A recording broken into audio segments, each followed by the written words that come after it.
New York's 1% is fleeing the city, and their departure could have dire consequences for the economic ecosystem already struggling on account of the coronavirus. Joining us with more is Ben Steverman, who covers wealth, taxes, and inequality for Bloomberg News. Ben, tell us, is this mostly to do with COVID-19, and where are they going? Yeah, so I think a lot of it has to do exactly with the pandemic. I mean, in March and April, when New York was this hot spot for the virus, a lot of people who had houses outside the city left. They got out of town. Some of the wealthy people, the top 1%, have come back, but then they've left again, and they've gone down to Florida, to homes down there and other warmer weather places. I mean, for the longest time, for years, there's been a thing where rich people will leave New York and move to low tax states like like Florida and Texas have no state income tax, and New York not only has a state income tax, it has a city income tax, and so it's always been much cheaper to live elsewhere in the United States. But people have been staying in New York. Wealthy people have stayed in New York because they want to live here, and it's just gotten a much less attractive place to be. Wow. So, I have to say I was struck by a number in your story. The top 1% of New Yorkers pay more than 40% of total taxes.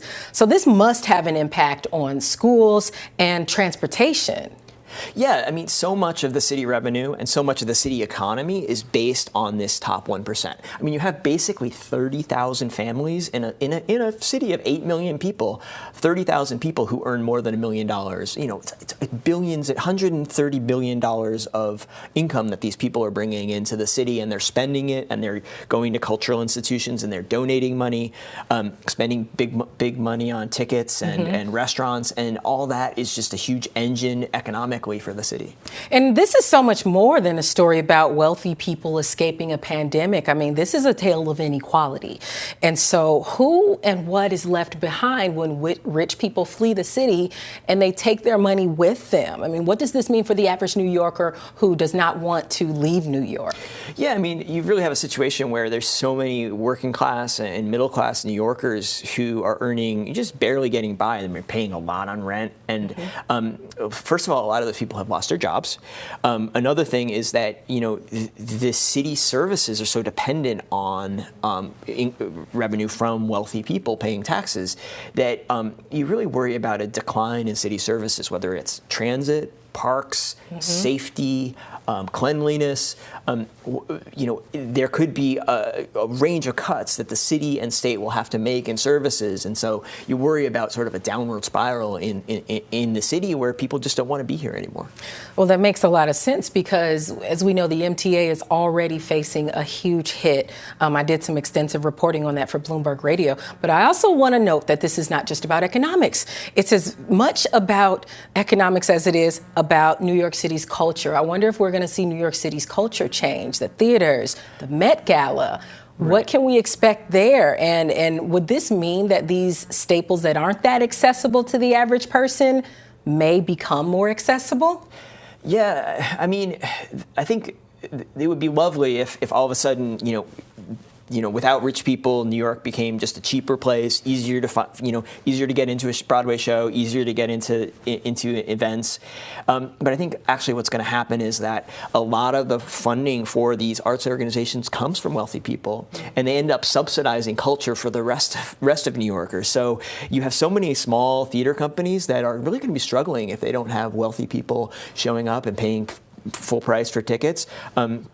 And you have these cultural institutions that really don't rely on wealthy people to pay their freight. And that, I think the other thing is that a lot of the employees in the cultural industry, in the restaurant industry, a lot of creative people really depend on that kind of patronage as well. And a lot of those people might have to leave if they don't have that source of income. Wow. So a lot of this, as you say, a lot of people may have to leave, but hopefully this is not forever.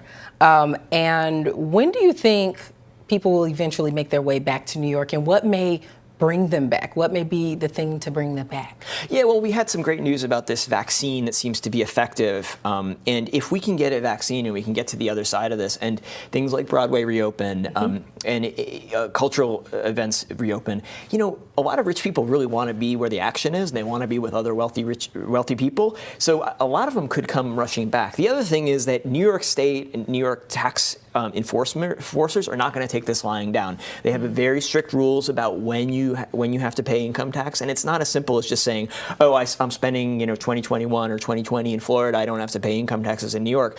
You really have to cut ties with the state in a permanent way, and unless you do that, you have to pay your taxes. Wow. Well, Ben, thank you so much for joining us. It'll be interesting to see this wave and how it ebbs and flows. So we really appreciate you coming on.